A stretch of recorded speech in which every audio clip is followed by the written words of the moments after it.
Good morning. Welcome to Iron Sharpens Iron. I am Jeremy Nettles, the evangelist for the River Ridge Church of Christ in Newburgh, Indiana. If you'd like to reach out and get in touch with us, then feel free to give us a call or send a text to 812-550-6234, or you can send email to info@riverridgechurch.org. Those are both great ways to get us your comments or your questions or requests for a future topic of study on this program. Or if you'd like to reach out and study with me one-on-one, whether it's about a particular topic or just in general, if you want to learn more about the Bible or about the church, I'd be happy to oblige with that as well. We run a correspondence course through the mail, and a number of people are engaged in that currently. I'd be happy to add you to the list. You just send an email to that address that I gave you a minute ago and include your name and your address, and I will send out the first installment to you. I also encourage you to check out our YouTube channel, youtube.com/River Ridge Church of Christ. There, all of our past TV programs are uploaded, and they go live as soon as they finish airing, as a matter of fact. And you can also find our live-streamed worship there, both as it's happening, but also a backlog in which you can find all of the different sermons that I have presented here for the last couple of years. We have a radio show every Sunday afternoon. It begins at 2 p.m. You can find it on 98.5 FM or 1400 AM, and I'd love to have you along for that ride as well. Sometimes it is the audio from these TV programs, but more than half of it is dedicated programming that is unique to the radio show, so please tune in for that as well. I write articles for our weekly bulletin that you can get in the mail if you'd like to sign up for that, and you can also find those articles on our website, riverridgechurch.org. One comes out every Sunday morning. I encourage you to check it out. My grandfather worked for the better part of 50 years as an accountant for a large corporation handling its taxes. I've spent countless hours and days in the house my grandparents have inhabited since the late 60s, and have often perused the bookshelves that make up Grandpa's library. The books are almost exclusively nonfiction and heavily dominated by reference books. Many of these are biblical commentaries. There are a fair number of pop political writings and memoirs, some geography books and that sort of thing, but one full shelf, and I believe half of a second, are filled with matching volumes labeled U.S. Tax Code. I don't know whether these are yearly updates or the actual corporate tax code is just that long, or was at the time when Grandpa acquired the books. If that's the case, I'm sure it's even longer now. But I doubt you'll be surprised to learn that in all those years, during all my visits and even some extended stays at my grandparents' house, it has never once even occurred to me to pull one of those volumes out and read it. As much as I love to learn, and as broad as my interests are, that is going too far. Today, we are studying Leviticus. That's right, the book where so many read the whole Bible in a year plans go to die. We're going to do an overview of this book and include some reasons that it is often ignored and the lessons that even Christians can learn from this very distinctly Jewish book. Let's start with an outline by chapter. Okay, that's scary, isn't it? Leviticus gets very little love, and it's easy to see why. As I alluded to a moment ago, this is often the end point of attempts to read the whole Bible in a year. It includes very little narrative. There's just not that much that happens in this book. In fact, as a kid, I thought of Leviticus as the law, because, well, Genesis and Exodus and Numbers and Deuteronomy all have a story to tell. But that's not really the case with Leviticus. There's some narrative, but hardly any at all. And for most people, reading Leviticus is kind of like the prospect of reading the complete U.S. tax code. It's a great cure for your insomnia, but otherwise pretty awful. You would need a rather strong incentive to subject yourself to such a miserable experience.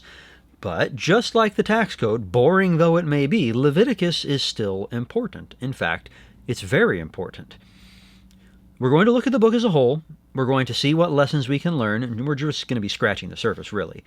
So, back to that outline. Chapter 1 is about burnt offerings. For example, let's read the first 13 verses. The Lord called Moses and spoke to him from the tent of meeting, saying, Speak to the people of Israel, and say to them, When any one of you brings an offering to the Lord, you shall bring your offering of livestock from the herd or from the flock. If his offering is a burnt offering from the herd, he shall offer a male without blemish. He shall bring it to the entrance of the tent of meeting, that he may be accepted before the Lord. He shall lay his hand on the head of the burnt offering, and it shall be accepted for him to make atonement for him. Then he shall kill the bull before the Lord, and Aaron's sons the priests shall bring the blood and throw the blood against the sides of the altar that is at the entrance of the tent of meeting.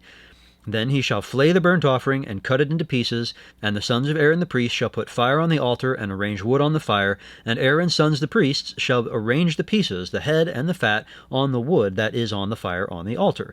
But its entrails and its legs he shall wash with water, and the priest shall burn all of it on the altar as a burnt offering, a food offering with a pleasing aroma to the Lord. If his gift for a burnt offering is from the flock, from the sheep or goats, he shall bring a male without blemish, and he shall kill it on the north side of the altar before the Lord, and Aaron's sons the priests shall throw its blood against the sides of the altar. And he shall cut it into pieces with its head and its fat, and the priest shall arrange them on the wood that is on the fire on the altar, but the entrails and the legs he shall wash with water. And the priest shall offer all of it and burn it on the altar. It is a burnt offering, a food offering, with a pleasing aroma to the Lord. This is pretty much what you can expect to continue, with minor differences over and over through chapter 1 and chapter 2 and chapter 3 and chapter 4 and chapter 5 and chapter 6 and chapter 7. In chapter 8, there's a nice break. Sort of. We get a little bit of narrative, but it's Moses doing the sort of things that were listed in chapters 1 through 7, so there's still a lot of repetition. But what he's doing is ordaining Aaron and his sons as the priests. Let's read verses 14 through 17. Then he brought the bull of the sin offering, and Aaron and his sons laid their hands on the head of the bull of the sin offering, and he killed it, and Moses took the blood, and with his finger put it on the horns of the altar around it, and purified the altar, and poured out the blood at the base of the altar, and consecrated it to make atonement for it. And he took all the fat that was on the entrails, and the long lobe of the liver, and the 2 kidneys with their fat, and Moses burned them on the altar.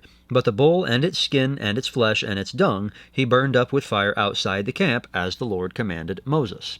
Chapter 9 is pretty similar. This time it's not Moses doing the offering, but Aaron, and it's his first offering, or offerings, plural, I suppose, as high priest. And it culminates in verses 22 through 24. Then Aaron lifted up his hands toward the people and blessed them, and he came down from offering the sin offering and the burnt offering and the peace offerings.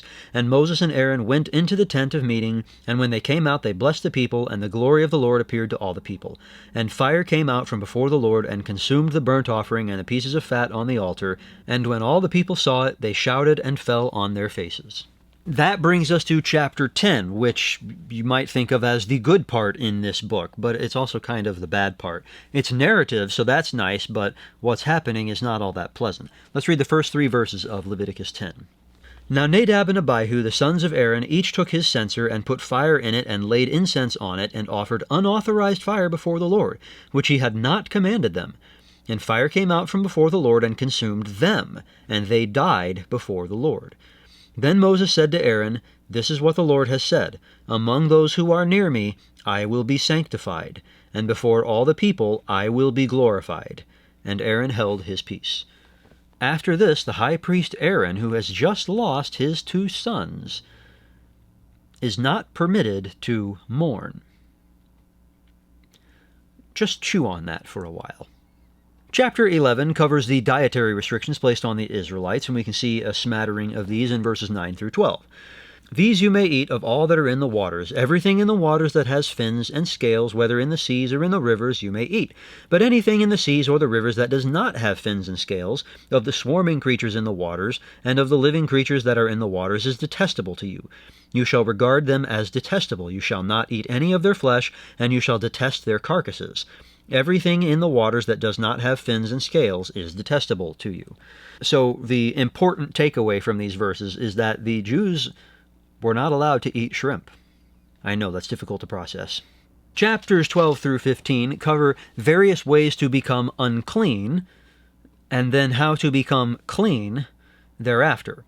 And occasionally there are things that are perpetually unclean, or things that are holy, which is to say perpetually clean. Things that are not to be made unclean for any reason. What does this mean, this clean, unclean business? Is it that unclean means evil or sinful? Is what is unclean morally or spiritually inferior to what is clean? No. Now, ignoring the distinction could bring about these conditions, sinful or evil, but clean and unclean in the law of Moses is not about right or wrong. It's not about, we might say, heaven or hell. It's about whether a thing or a person is currently fit to be in the presence of God, and to a lesser extent in the presence of the nation. When you are sick, you generally know to stay away from people who may be harmed by catching what you have already caught. This isn't all that different. As far as the people are concerned, sometimes it's exactly the same. As far as God's presence is concerned, well, it's not completely the same thing, but let me give you another illustration. You would know not to show up to a court date, late, unshaven, with an unwashed Metallica t-shirt on your unwashed body and a big fat dip in your mouth. God has some standards, too. There are things that would make a person unfit to enter the sanctuary of the tabernacle, unfit to approach the altar, unfit to offer a sacrifice. And depending on the problem, it could either be rectified somehow, or sometimes not. And so this process of becoming clean after having become unclean is applied to childbirth in chapter 12. It's applied to leprosy, which is a variety of skin diseases in chapters 13 and 14. There's lots of blood and oozing involved, that sort of thing. And there's some overlap here with personal hygiene, but there's more to it than that. There's stuff about bodily discharges, especially reproductive ones, shall we say, in chapter 15. Chapter 16 seems like a major change of pace because it moves from the clean and unclean to the priest's duties on the Day of Atonement, which you might know as Yom Kippur. But in a sense, this is about making the whole nation clean, the Day of Atonement is, and so it's kind of the same theme. In chapter 16, let's read verses 6 through 10. Aaron shall offer the bull as a sin offering for himself, and shall make atonement for himself and for his house. Then he shall take the 2 goats and set them before the Lord at the entrance of the tent of meeting. And Aaron shall cast lots over the 2 goats, one for the Lord and the other for Azazel. And Aaron shall present the goat on which the lot fell for the Lord, and use it as a sin offering. But the goat on which the lot fell for Azazel shall be presented alive before the Lord to make atonement over it, that it may be sent away into the wilderness to Azazel. Let's jump down to verse 15. Then he shall kill the goat of the sin offering that is for the people, and bring its blood inside the veil, and do with its blood as he did with the blood of the bull, sprinkling it over the mercy seat, and in front of the mercy seat. Thus he shall make atonement for the holy place, because of the uncleanness of the people of Israel, and because of their transgressions, all their sins. And so he shall do for the tent of meeting which dwells with them in the midst of their uncleanness. No one may be in the tent of meeting from the time he enters to make atonement in the holy place until he comes out and has made atonement for himself, and for his house, and for all the assembly of Israel. Then he shall go out to the altar that is before the Lord, and make atonement for it, and shall take some of the blood of the bull and some of the blood of the goat, and put it on the horns of the altar all around. And he shall sprinkle some of the blood on it with his finger 7 times, and cleanse it, and consecrate it from the uncleanness of the people of Israel. And when he has made an end of atoning for the holy place and the tent of meeting and the altar, he shall present the live goat. And Aaron shall lay both his hands on the head of the live goat, and confess over it all the iniquities of the people of Israel, and all their transgressions, all their sins. And he shall put them on the head of the goat, and send it away into the wilderness by the hand of a man who is in readiness. The goat shall bear all their iniquities on itself to a remote area, and he shall let the goat go free in the wilderness. Okay, so that probably sounds all a bit weird, and I'll grant you it's difficult for us to comprehend. I'm not going to pretend that I have a perfectly firm grip on it. You can see, though, a couple of things. First of all, the interplay between clean and unclean versus sinful or not. It's not as if there's an option here to say, if the people haven't committed any sins that year, then you don't have to go through this ritual. It's taken for granted that they're going to because, well, have you met people? And you can see how the cleanness or uncleanness of the people is used as a metaphor for their sinfulness and their atonement, the process by which they are made clean, or at least reconciled to God sufficiently that he is willing to look the other way for another year until the same set of sacrifices has to be made again for the sins that they will ultimately commit over the following year. Second thing is you've got these 2 goats, one of which is dying and being a sacrifice through the shedding of its blood, which is also kind of difficult, but we're coming to that. And then the second one is supposed to have the sins of the people laid on its head and then carry them away somehow. I'm not going to try to get too deep into it because, well, we don't have all day and I don't know it all. But you can see the beginnings, at least, of the symbolism where this one goat is to be cast out, is to be let go free, as God is letting go of his grip on the debt that is owed to him through the sins that the people of Israel have committed over the previous year. Now, I said we were going to come to this point of the shedding of blood and how the sacrifice helps to bring about a reconciliation. Well, let's jump to chapter 17 and read verses 10 through 12. If any one of the house of Israel or of the strangers who sojourn among them eats any blood, I will set my face against that person who eats blood, and will cut him off from among his people. For the life of the flesh is in the blood, and I have given it for you on the altar, to make atonement for your souls. For it is the blood that makes atonement by the life. Therefore I have said to the people of Israel, no person among you shall eat blood, neither shall any stranger who sojourns among you eat blood. That's kind of surprising, considering just how dense with nutrients blood is. It's incredibly sustaining. It's incredibly beneficial to eat it, provided it doesn't transmit some sort of disease to you. And yet God says here that they are not to consume blood under any circumstances. And it's not even just that the Jews are disallowed from doing so, but even the strangers who happen to dwell among them are not allowed to consume blood. Why? Because God takes the shedding of blood very seriously. He says that the blood makes atonement because the life is in the blood. And he recognized that blood that was shed as the life debt, you might say. You might be seeing some New Testament shadows here. Chapter 18 is primarily a list of mostly sexual perversions that God would not permit among the Israelites. Things like incest, also child sacrifice, homosexuality, bestiality. But he introduces all of this by invoking the Canaanites. Let's read the first 5 verses. And the Lord spoke to Moses, saying, Speak to the people of Israel, and say to them, I am the Lord your God. You shall not do as they do in the land of Egypt where you lived, and you shall not do as they do in the land of Canaan to which I am bringing you. You shall not walk in their statutes. You shall follow my rules and keep my statutes and walk in them. I am the Lord your God. You shall therefore keep my statutes and my rules. If a person does them, he shall live by them. I am the Lord. So this doesn't pretend to be a comprehensive list of all of the behaviors that are off limits, but he says these are the sorts of things that the people you're going to go into this land and dispossess have been doing, and he ends the chapter in much the same way. Verse 24. Do not make yourselves unclean by any of these things, for by all these the nations I am driving out before you have become unclean, and the land became unclean, so that I punished its iniquity, and the land vomited out its inhabitants. But you shall keep my statutes and my rules, and do none of these abominations, either the native or the stranger who sojourns among you. In contrast to the people of the land, Israel was supposed to remain holy.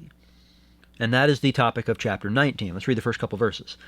The Lord spoke to Moses, saying, Speak to all the congregation of the people of Israel, and say to them, You shall be holy, for I, the Lord your God, am holy. This is followed by some ways to be holy, especially the way to treat each other.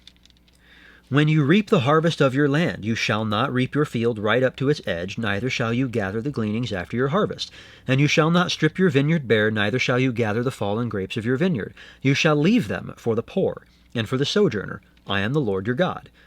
You shall not steal, you shall not deal falsely, you shall not lie to one another. You shall not swear by my name falsely, and so profane the name of your God. I am the Lord. You shall not oppress your neighbor or rob him. The wages of a hired worker shall not remain with you all night until the morning. You shall not curse the deaf or put a stumbling block before the blind, but you shall fear your God. I am the Lord.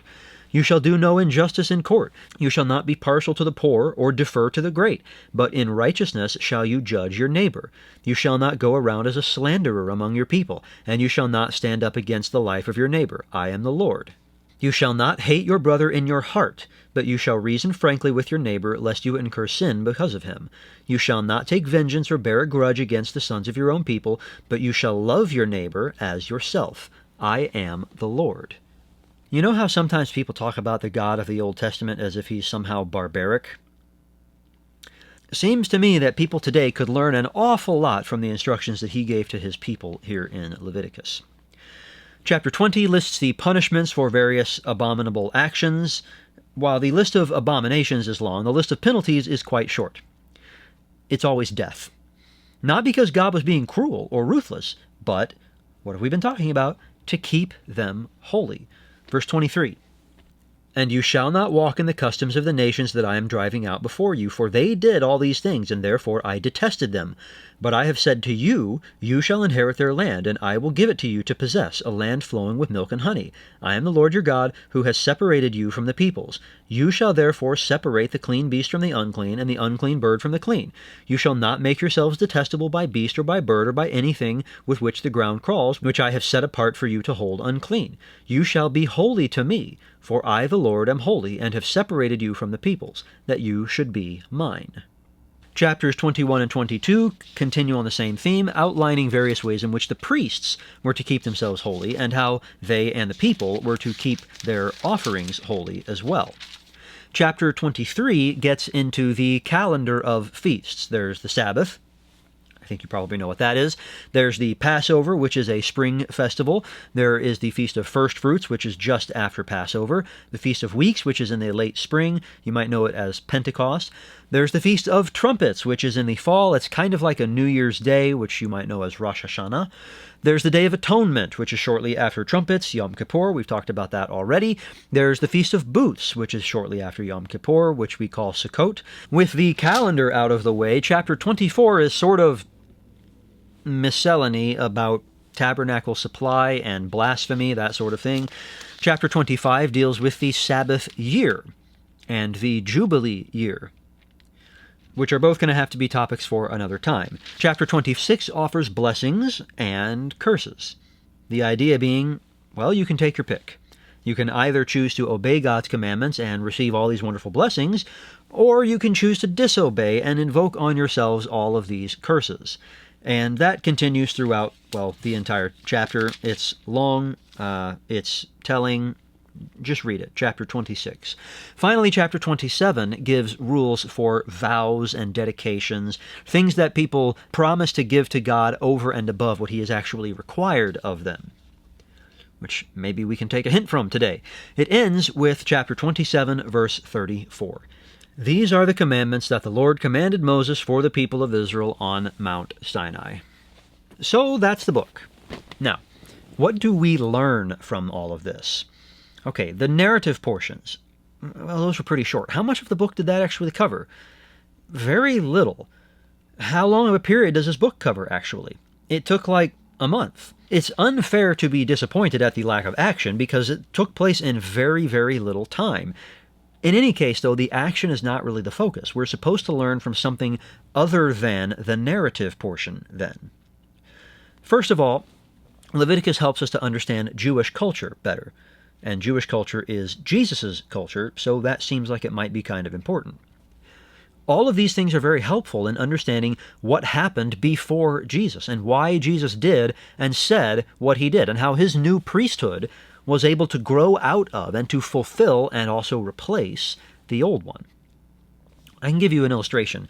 I don't need to know how a car works in excruciating detail in order to make use of it and get around where I need to go. In the most basic terms, I just need to know that it works, how to use a couple of pedals and a steering wheel. Similarly, I don't really need to know all of the fine details of how Jesus' life and teaching and sacrifice and redemption and all that stuff work in order to make use of them. However, if I understand how the car works, I'm likely to get more out of it. I'll probably make better use of it, more effective use of it, I'll probably maintain it better, and probably avoid more problems and pitfalls and get farther in the car. Similarly, understanding the culture and the theological framework behind Jesus will make it easier for me to appreciate and apply his lessons and get farther with him. There are also some major theological points in Leviticus. For example, there's chapter 11, verse 44. For I am the Lord your God, consecrate yourselves therefore, and be holy, for I am holy. This is repeated in chapter 20, verse 26. You shall be holy to me, for I the Lord am holy, and have separated you from the peoples, that you should be mine. We read that a little while ago.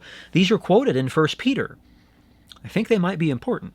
There's also chapter 19, verse 18, the middle of which says, "You shall love your neighbor as yourself." We read that earlier too. This is quoted basically everywhere in the New Testament. I think that's important as well. And then we've got chapter 17, verse 11, which we also read, "For the life of the flesh is in the blood, and I have given it for you on the altar to make atonement for your souls, for it is the blood that makes atonement by the life." This is never directly quoted in the New Testament, but it is highly significant, and it helps to explain why God accepted sacrifices, including Christ himself. Now that needs further unpacking to grasp entirely, and there are plenty of whys to ask and to answer, but the basic gist is pretty clear just from this verse. There's also this almost single-minded focus on holiness, and especially the holiness of the priesthood, that we find here in Leviticus. Well, what does it matter to us if the Levitical priesthood is defunct? Let me answer that question with another question. Who are the priests now? 1 Peter 2:9. "But you are a chosen race, a royal priesthood, a holy nation, a people for his own possession, that you may proclaim the excellencies of him who called you out of darkness into his marvelous light." Oh, right. So I guess God's desire for his priesthood to be holy does matter then to us, doesn't it? Remember that choice that was offered, especially in chapter 26? It's the same as the choice offered at the end of Deuteronomy and the end of Joshua and the end of most of the prophets, really. It shows up in the New Testament as well. It's the choice that's offered to us today, but with much greater blessings and much greater curses. You can choose life or death. There's also the great analogy with uncleanness. Clearly, that's sin. We touched on that, of course. That's not exactly what it meant in Leviticus, as I mentioned, but Leviticus was the shadow, and it hinted at the reality, but it wasn't the reality. What we have today is the reality. Do you remember what I said earlier about the distinctions? There was unclean, clean, and holy. The holy things are not to be made unclean for any reason. There's a mechanism for the removal of uncleanness, both the spiritual stain of sin on our souls and the physical analogy for it, the filth that we wash off of our bodies, for example. Those who wish to enter God's presence start as unclean, defiled by sin. They must be made not just clean, but they must be set apart as holy. If your life is full of the common, the unclean, the sinful behaviors, then God will not allow you into his presence, now or in eternity. But you can be cleansed. He has already offered and accepted his own sacrifice on your behalf, and by the shedding of his own blood, he's willing to purify you and set you apart for his service in his presence. We would love to help at River Ridge. You can call or text us at 812-550-6234 or send email to info@riverridgechurch.org. You can find us at 5600 Van Road in Newburgh. We gather at 9 a.m. on Sundays for Bible study, 10 a.m. for worship, 4 p.m. for afternoon worship, and 7 p.m. on Wednesdays for another study. I'd love to see you there. Thanks for joining me today on Iron Sharpens Iron.